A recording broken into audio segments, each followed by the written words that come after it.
எல்லாம் எப்படி இருக்கீங்க? இன்னைக்கு நம்ம என்ன செய்ய போறோம்டா, குயிக்கா ஈஸியா பன்னீர் கிச்சடி எப்படி செய்யறதுன்னு வாங்க பார்ப்போம். ஃபர்ஸ்ட் அதுக்கு என்னென்ன தேவை அப்படின்ட்டு பார்த்துக்கலாம். நான் 3/4 கிலோ பாஸ்மதி ரைஸ் கழுவிட்டு ஊற வச்சுருக்கேன். பச்சை பயிறு வந்து எல்லோ கலரு, இந்த பாருங்க, எல்லோ கலர் பச்சை பயிறு 3/4 கிளாஸ் வச்சுருக்கேன். இதால் நான் 3 கிளாஸ் ரைஸ் போட்டிருக்கேன். இது வந்து 3/4 கிளாஸு பருப்பு எடுத்துருக்கேன். இதை கொஞ்சம் நான் வறுத்து கழுவி போட்டுருவேன். அதுக்கு தேவையானது வெங்காயம், பச்சை மிளகா, இஞ்சி பூண்டு பேஸ்ட்டு, மல்லித்தலை, தக்காளி சும்மா கொஞ்சமாக, பன்னீர் 200 கிராம். இதுதான் இதுக்கு தேவை. யாரும் நம்ம வீட்டுக்கு அர்ஜெண்ட்டாக கெஸ்ட்டு வந்துட்டாங்க அப்படின்னா நம்ம செம்மையாக சூப்பராக ஒரு பன்னீர் கிச்சடி செஞ்சு கொடுக்கலாம். 1/2 ஹவரில் இது ஆகிடும். நம்ம இதை செஞ்சு கொடுப்போம். இதுக்கு சைட் டிஷ்ஷுன்னு ஒன்று தேவை பாருங்கள். அதுக்காக பீனட் வந்து கடலை வந்து நான் ரோஸ்டட் கடலை வச்சுருக்கேன். ரோஸ்டட் கடலை, 4 காஞ்ச மிளகா, கொஞ்சமாக புளி, பூண்டு 4 பல்லு. இதை நம்ம ஒரு சட்னி அரைச்சிட்டு வந்துடலாம். இதுதான் இதுக்கு தேவை. நான் கேஸ் பற்ற வைக்கிறேன். நம்ம சமையல் எப்படின்னு செய்யலாம். நம்ம ஃபஸ்ட்டு ஒரு பேன் வச்சுக்கலாம். பேனில் நம்ம மஞ்சள் பச்சை பயிர் போட்டு நம்ம இதை வறுத்து எடுத்துக்கலாம். கொஞ்சம் ரோஸ்ட் பண்ணணும். நான் உங்களுக்கு பாம்பேயில் எப்படி கிச்சடி செய்வாங்கன்றது கூட நான் ஒரு வாட்டி போட்டிருக்கேன். இதே பச்சை பயிரும் போடலாம், இல்லைன்னா இந்த மசூர் தால் சொல்கிறோம்ல, ஆரஞ்சு கலரில், அது போட்டும் வெறும் இதாக கிச்சடி செய்யலாம். ஆனால் இது வந்து கொஞ்சம் டிஃப்ரெண்ட்டாக பன்னீரோட சேர்த்து நம்ம ஒரு கிச்சடி பண்ண போகிறோம். தாலில் நல்லா வாசம் வருது. நான் எடுத்துறேன். லைட்டாக வறுத்தா போதும். 1/2 ஹவர் மட்டும் நம்ம ஆஃப் பண்ணணும். இதை கொட்டி வச்சிடலாம். நம்ம எந்த சட்டியில் நம்ம வந்து சோறு செய்கிறோமோ அந்த பேன் வச்சுக்கலாம். நம்ம 1 ஸ்பூன் நெய் போட்டுக்கோங்க. பன்னீரை நம்ம வறுத்து எடுத்துக்கலாம்.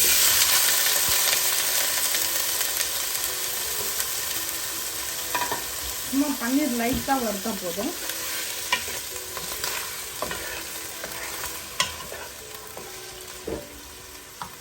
அது அப்படியே லைட்டாக வறுட்டோம்.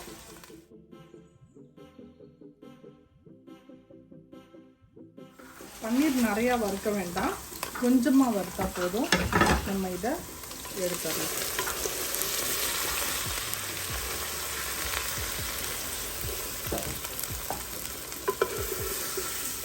நிறைய பன்னீர் வறுத்தோம் அப்படின்னா அது ஹார்டாக ஆகிடும்.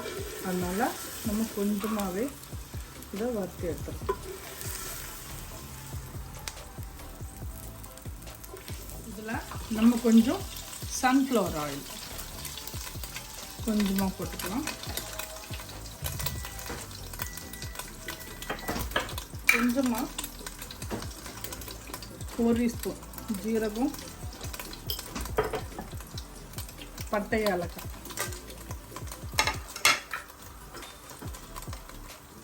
கொஞ்சோன்னு வெங்காயம், பச்சை மிளகாய் இதெல்லாம் போட்டுடலாம்.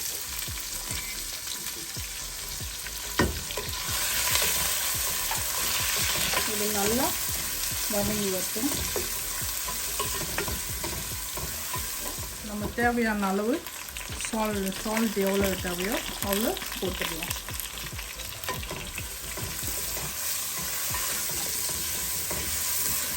நமக்கு வெங்காயம் ரொம்ப வத வேணாம். அந்த கண்ணாடி பதம்னு சொல்லுவோம் பார்த்தீங்களா, அது வந்தாலே போதும். ரொம்ப வெங்காயம் வேகக்கூடாது. ஏன்னா வெந்துச்சுன்னா கிச்சடி வந்து கருப்பாக போயிடும். உங்ககிட்ட பச்சை பட்டாணி இருந்தாலும் இல்லை கேரட் இருந்தாலும் இது கூடயே நீங்கள் யூஸ் பண்ணிக்கலாம். நான் சும்மா பச்சை பட்டாணி மட்டும் கொஞ்சோண்டு போடுறேன்.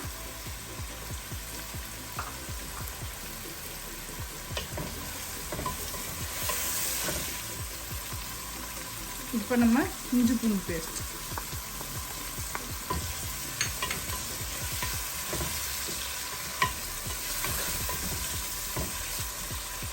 மல்லித்தலை,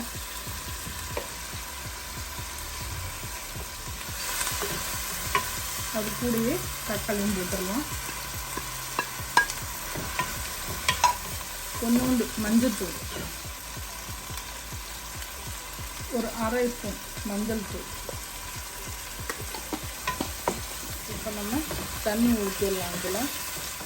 இதில் தண்ணி வந்து நம்ம எப்பவுமே ரைஸ்க்கு 1 கிளாஸ்க்கு 2 கிளாஸ் தண்ணி ஊற்றுவோம். அதே மாதிரியே நீங்கள் போட்டுக்கோங்க. இப்போ இதில் இந்த தால் மட்டும் இதில் போட்டுடலாம்.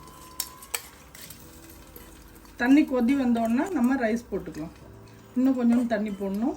நான் இதில் போட்டுடுறேன். முட்டையை சும்மா நம்ம அவிச்சி சாப்பிட்றத விட இந்த மாதிரி கொஞ்சம் ஃப்ரை பண்ணி சாப்பிட்டா இன்னும் டேஸ்ட்டாக நல்லாயிருக்கும். அதனால நான் 4 முட்டை அவிச்சி உரித்து வச்சுருக்கேன். அதுக்கு லைட்டாக எண்ணெய் போட்டுக்கலாம்.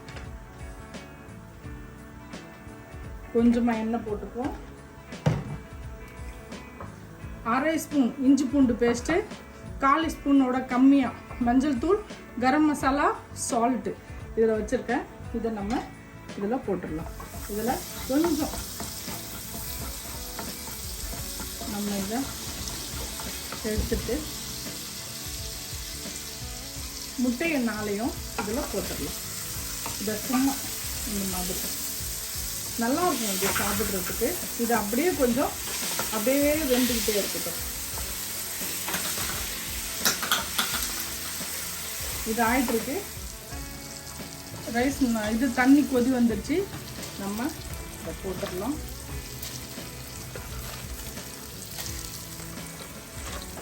நம்ம தாலை தான் நம்ம முன்னாடியே போட்டுட்டோம்.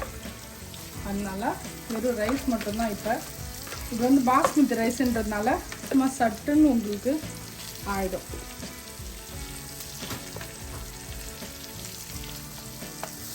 இதில் போட்டு நம்ம சும்மா ஒரு கிண்டி விட்டு இதை மூடி வச்சிடலாம். இப்போ நம்ம முட்டையை ஸ்லோவாக வச்சு நம்ம சின்ன அடுப்பில் ஸ்லோவாக வச்சு நம்ம இதை மிக்ஸ் பண்ணலாம்.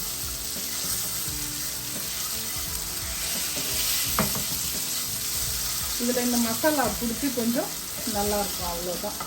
இதை நம்ம ஆஃப் பண்ணிடலாம். முட்டையோட வேலை முடிஞ்சிருச்சு. சோறு வெந்துட்டுருக்கட்டும். தண்ணி ஊற்றிட்டு போனேன்.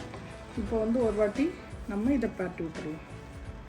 எப்படி பாஸ்மதி ரைஸ்ன்றதுனால எப்படி நல்லா பெருசு பெருசாக இருக்குது பாருங்கள்.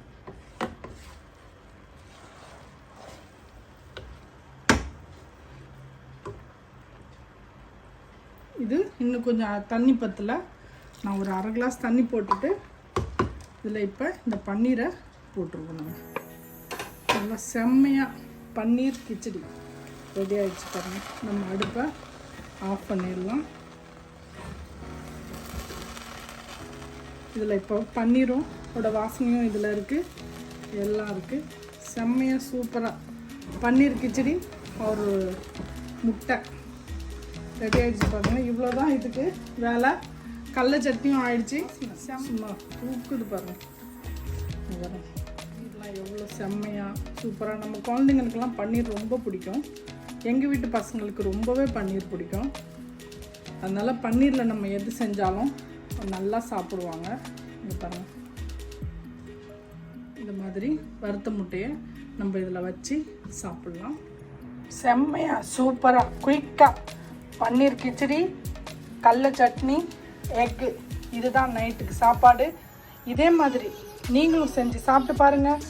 உங்களுக்கு இது பிடிச்சிருந்துச்சுன்னா நம்ம குயிக் குக்கிங் சேனலுக்கு லைக் பண்ணுங்கள், ஷேர் பண்ணுங்கள், கமெண்ட் பண்ணுங்கள். மறக்காமல் பெல் பட்டன் கிளிக் பண்ணுங்கள்.